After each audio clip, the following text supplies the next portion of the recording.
All right, good morning, everybody, and welcome back to True Correct Loser. I hope you're doing well. So, folks, late last week, Brian Walshe was arraigned on murder charges for allegedly killing his wife, Anna Walshe, and it was a satisfying arraignment because a week before, when they arrested him, he came out with this cocky, smug, sleazeball grin on his face.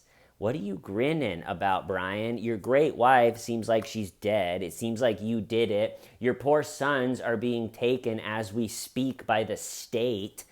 Probably not the greatest time for the slimeball grin.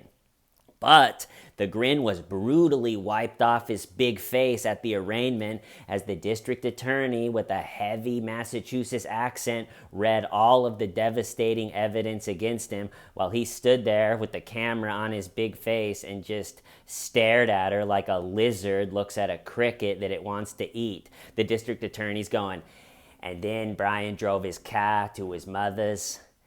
His car? It was reminding me of the Philip Markov detectives. Say I were to give you a date. Think you could take a shot at it? And I was looking at Brian's face during the 12 minutes where all of the devastating evidence was being read, and I couldn't help but think the way that somebody chooses to live their life really does end up molding the way their face and body looks. Because Brian, it seems like, has been a con man, fraudster, trickster, dishonest loser for years, and that's what he looks like. Like if you were casting a movie and you needed the main character at the beginning was a wholesome dad, just a family man, but then it slowly came out he was living a life of scheming and frauding and lying to everybody and scamming everybody. And then when his beautiful wife finally called him out for who he truly, really was, he went totally psycho and murdered her. When Brian walked into the audition room, you might go, look at him. This could be our guy. The last guy looked a little bit too wholesome, but look at this guy's face. Doesn't it just, I don't know, the hair, he kind of looks like a deranged clown. When it sticks up a little bit. This could be our guy. It's the same way, I think, how pedophiles end up all being hideously ugly. Think about the characters that ended up on Epstein's Island, all of the guys like that. They're all beyond ugly. And it's got to be that life that they choose. They all have the flabby, gross ass. Why do they all have that flabby, gross ass? Like Dershowitz, you know that guy's ass is a flab fest. Anywho, today we are going to go through Brian's life from 2016 when he was caught selling 2 fake Andy Warhol paintings up to the moment where he is standing in a courtroom. It's got to be a surreal moment, listening to the evidence that makes him look remarkably stupid. All of his ridiculous Google searches. For a guy that picked a life of crime, he couldn't be more clueless about the whole thing. But let's go back to 2016, years before he's standing there listening to the DA going, and then Brian drove his car to his mother's. And Brian, I picture him in a sleazy, cheesy suit, wilted with sweat, standing there smiling with his eyebrows going up and down as he's trying to scam this guy. But in 2016, he sold 2 fake Andy Warhol paintings to an art dealer from California. I was picturing the art dealer looking at the paintings going, I thought Campbell's was spelled with 2 L's, isn't it? And Brian is fidgety and nervous and sweating going, oh, yeah, well, this is actually the very limited edition, rare 1L, and he just whisks that painting away. Anyway, what about these 2? These 2 are definitely authentic Andy Warhol, beautiful paintings. I'll give you a hell of a deal.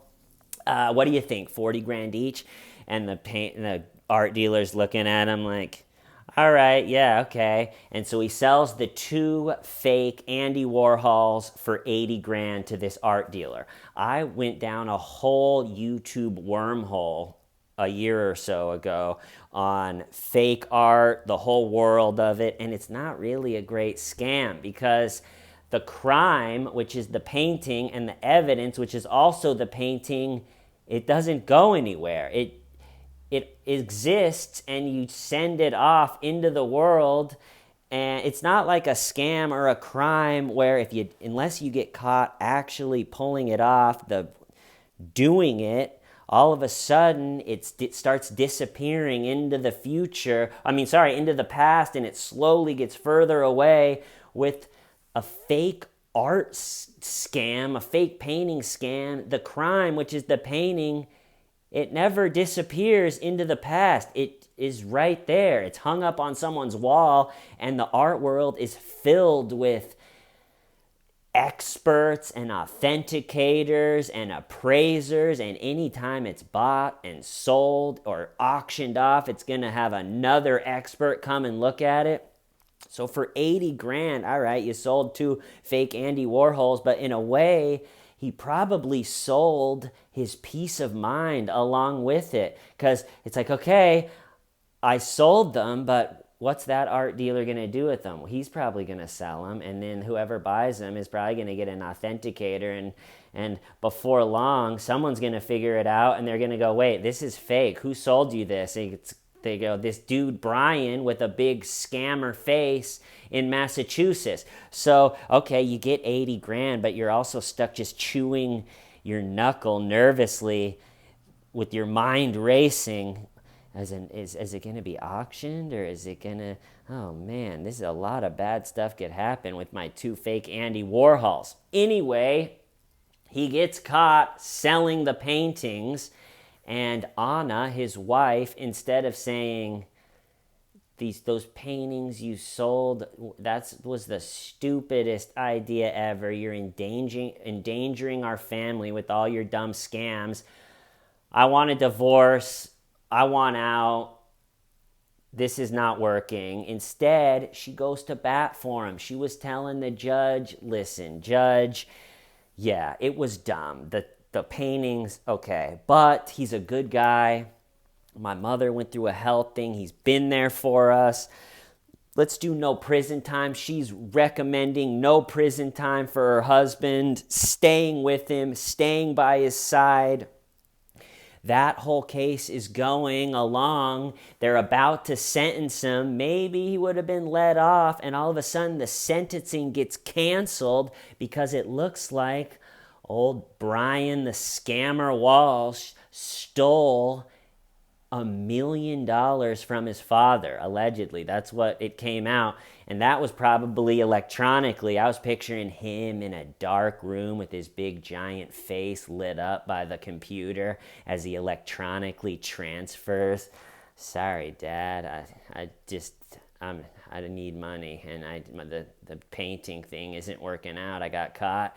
And so he allegedly gets caught taking this money from his dad. The judge postpones sentencing. He's on house arrest in their house in Massachusetts. Anna, the mom, who's slogging through with an honest living, is flying with her job. She works in real estate. She has to fly to D.C. and fly back, and she's probably tired and sitting alone in the airport all hours of the night. I gotta fly back to DC. Yeah, my husband is on house arrest, and he doesn't work because of his stupid art scheme got blown up, but she's sticking by him, and he's stealing from his family. And as it slowly but surely comes apart at the seams for Brian, you can imagine the stress on the marriage and the fights that they would have.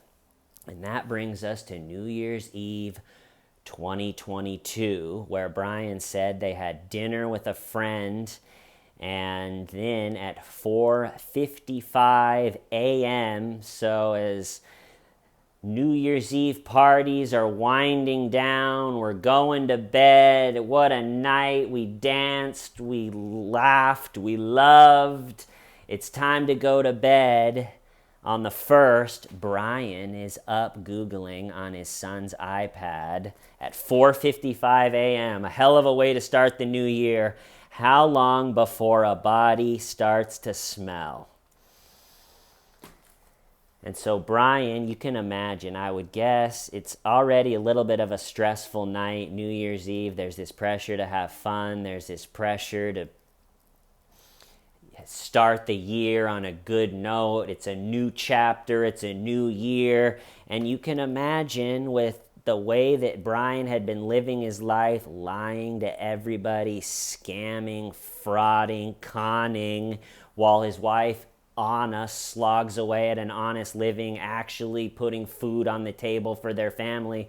You could imagine they maybe had a couple drinks, a couple champagnes, and then all of a sudden it'd be hard once in a while, if you're Anna, not to tell Brian how it really is. Brian, you stole from, you were about to maybe get a decent sentence from your stupid art scam, and then you got caught stealing from your dad, your elderly father.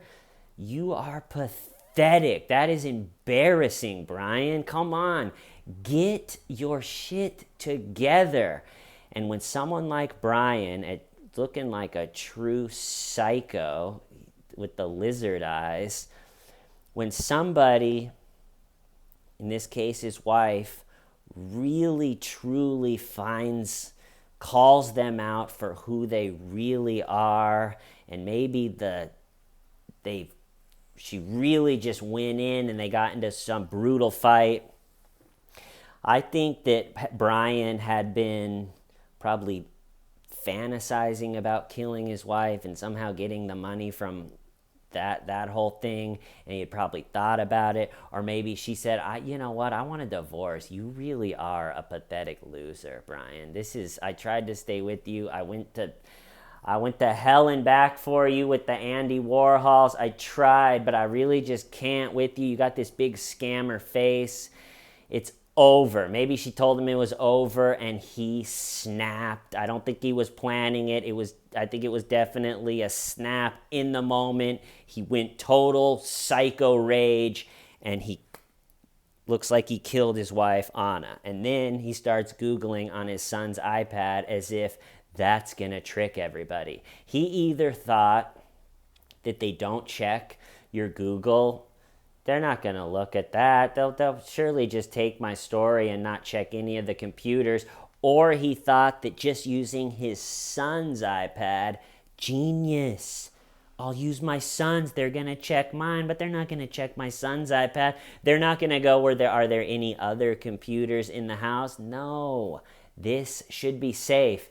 And for the next 12 hours, every 5 to 30 minutes, he Googles something ridiculous. 5:55, how long before a body starts to smell? A couple minutes later. How to stop a body from decomposing? A couple minutes later. How to embalm a body? Yeah, Brian, you're going to figure out how to embalm a body at 4 in the morning on New Year's Eve. Just having a little science lesson. Is that what his lawyers are going to say when it finally goes to trial? Our client wanted to brush up on some 8th grade science. It's not that he hurt his wife. He loves his wife. He just was curious about science. A couple minutes later, 10 ways to dispose a body if you ever need to. Yeah, like if you ever need to, not that I do need to, but if you ever do need to. Again, his lawyers are probably going to use that up there. He said if you ever need to, doesn't mean he had to. Come on, what are we doing here? And it goes on and on. Maybe the stupidest electronic Google evidence I've ever seen. Can you throw away body parts? The detectives, as they were solving this one and putting it all together, the Google searches really helped. Anytime they got to a wall. It's like, well, I wonder what happened at this point. It's like, check his Google searches. It goes right down the line. Everything, his whole thought process, his whole plan, instead of writing it in some diary, he just Googled the whole thing. It goes on. It's unbelievable. What does formaldehyde do? How long does DNA last? Can identification be made on partial remains? Dismemberment and the best ways to dispose. Unbelievable. How do you clean blood from hardwood floors? Is it best to throw away crime scene clothes or to wash? And the big one, which is, if you boil this whole thing down, it comes down to, and he Googled it, can you be charged with murder without the body? The district attorney that read all the evidence with the heavy Massachusetts accent, I was picturing her preparing for the arraignment in her office. All business look on her face, looking over the evidence to make sure she has it all down. And her assistant goes, do you think that it's possible that he gets away with it because they haven't found the body, but there's all this evidence? Do you think without a body that he'll get away with it? And she looks and goes, hardly, and slams the file closed and walks out the door. And so early morning, it pretty much looks like early morning on the January 1st, Brian brutally murders his wife, and then the clock starts ticking, and the anticipation, one, it's when are law enforcement showing up, and what's that going to look like? Who's going to call in that she's missing? Is it going to be her job? Is it going to be her mother? Anna had called her mother and asked her to come and had been texting with her mother. So surely Brian looked at her phone and saw that. So he's probably thinking, is her mother going to show up? And not only does he have a grisly cleanup job and to dispose of her, a lot of disgusting work to do, he also has to be a dad. So at 7 a.m. that morning, he's cooking breakfast for his sons. They have no idea. The mom's probably in the basement or God knows what. And then he gets a babysitter to come to watch the kids, and he's running errands, surely getting stuff to clean and to cover up and dispose of the nightmarish crime scene that he created in his house. So he runs errands that day with the babysitter watching his poor sons. It'll be interesting to hear from that babysitter. How did he reach out? It's a little bit of a weird day to ask for a babysitter on the 1st. It's a kind of a family day. Not really anybody works that day. And so he probably frantically called, hey, I need a babysitter. Can you come all day? I just need to do some cleaning and run a few errands. So he runs errands in the morning. And then according to Brian, that afternoon, and they can back it up, he drove in his car to his mother's. On the way there, according to Brian, he got lost. It's like a Jodi Arias. Yeah, I got lost and drove around like an idiot for a while. I have lived in this area for a while, and my mom has lived in the same place, and I drive there all the time, but this time got a little lost. With all of the smartphone GPS, and I've driven there a bunch of times, I still got lost. I don't know, I'm kind of an idiot. I'm a little bit stupid. But yeah, I drove around, got a little bit lost on a drive that I've driven many times. He drives to his mother's. I'm not sure if it's the first or the second, but they have him lugging a bunch of heavy trash bags and throwing it in the dumpster at not only his mother's apartment complex, but 3 other ones. But he comes back on the 1st. Again, think about it. He has no idea when law enforcement is showing up. He's frantically zipping around town, Googling everything, trying to figure out how to clean up what he did. He did not, from everything it looks like, he did not plan this. So he's running around with like a chicken with his head cut off, trying to figure out how to not go to jail forever. Okay, so then the January 2nd comes around. Still, okay, no law enforcement has showed up. He actually had until the 4th until they show up. So think about it. That's 4 days to clean up, come up with the story. So you think, all right, this guy chose a life of crime and frauding and scamming and conning. You'd think he'd have some decent story when they finally show up, but I'm getting a little bit ahead of myself. We're at January 2nd. That day, he told the police, I went to Whole Foods, I went to CVS. They easily proved that he didn't. Yeah, we looked at the cameras. He didn't. But he, again, that day they have him on camera going to a Home Depot, buying hundreds of dollars worth of cleaning supplies. Just your normal start of the year deep clean. Hundreds and hundreds of dollars in cleaning supplies. I like to stock up, all right? So he's wearing surgical gloves and a surgical mask, just like Brian Kohberger, leave beyond incriminating evidence. But when you go out, wear surgical gloves. Okay. And so he's at Home Depot. He's buying a hacksaw and a hatchet, what they ended up finding, all of the cleaning supplies. He'd already Googled how to clean up blood from hardwood floor, so you can imagine what that whole thing looked like.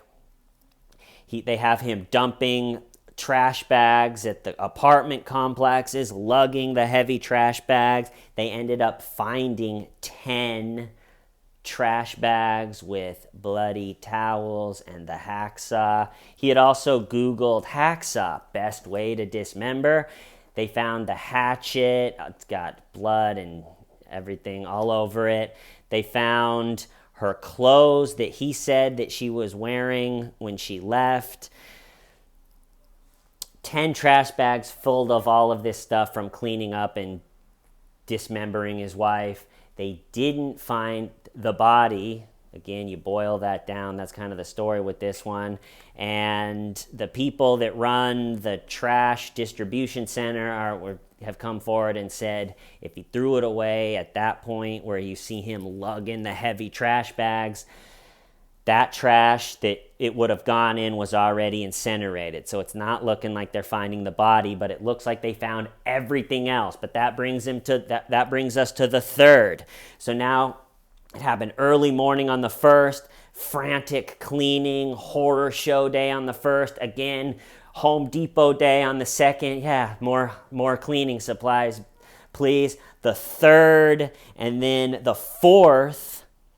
Her job, she was supposed to be in Washington, D.C. I think she was supposed to catch a flight the 3rd and then be there. She doesn't show up. So finally on the 4th, her job calls in.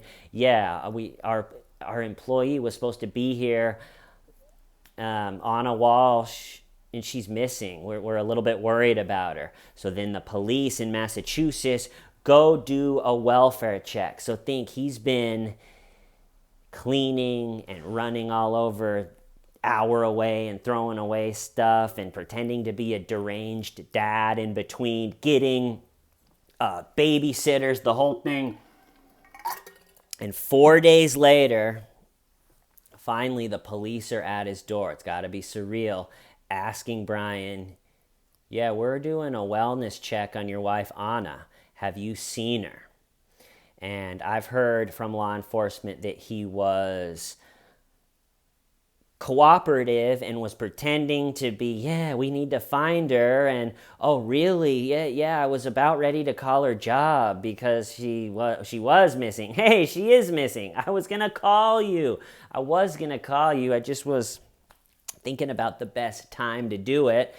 But he was on one hand being cooperative, but they were seeing strange things. Like one of them saw the car seats in his car laid down with plastic. And the story that he told, the funny thing about his story that he came up with, again, he had 4 days to do it.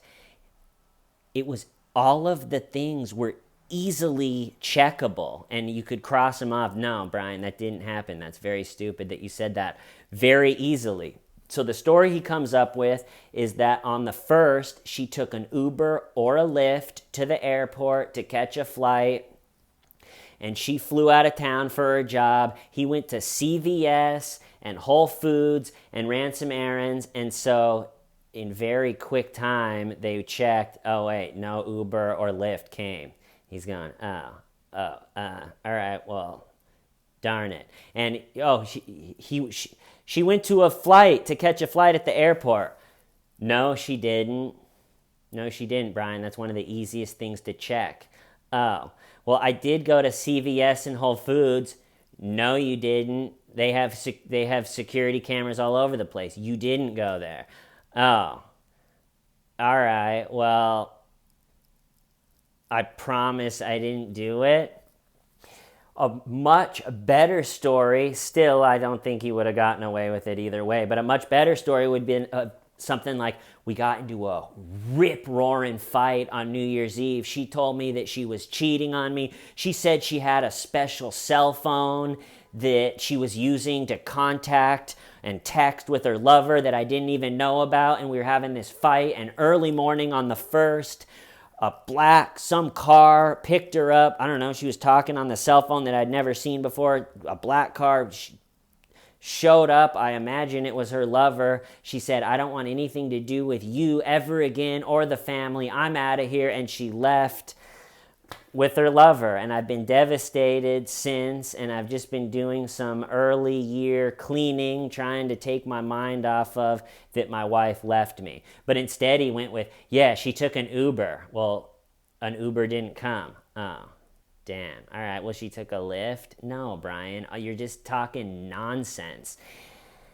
And first, as they're putting it together, think about this guy's acting crazy and sweating, and he just doesn't seem right. So first they charge him with misleading police, I think January 8th or 9th, so 3 or 4 days after the wellness check. That's very common. It's definitely this person, but we need a couple days to really put the murder investigation together. Let's get him with misleading. He was sending us in all these wrong directions. She took an Uber, I swear.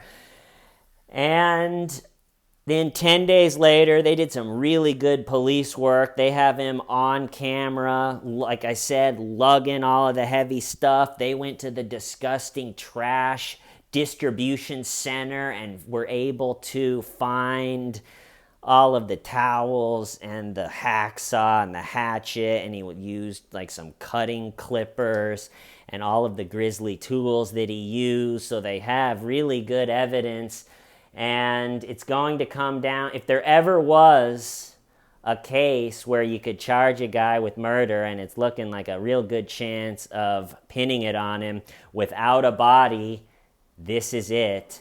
And a lot of it is his beyond stupid Google searches, one after the other. Nice work, Brian.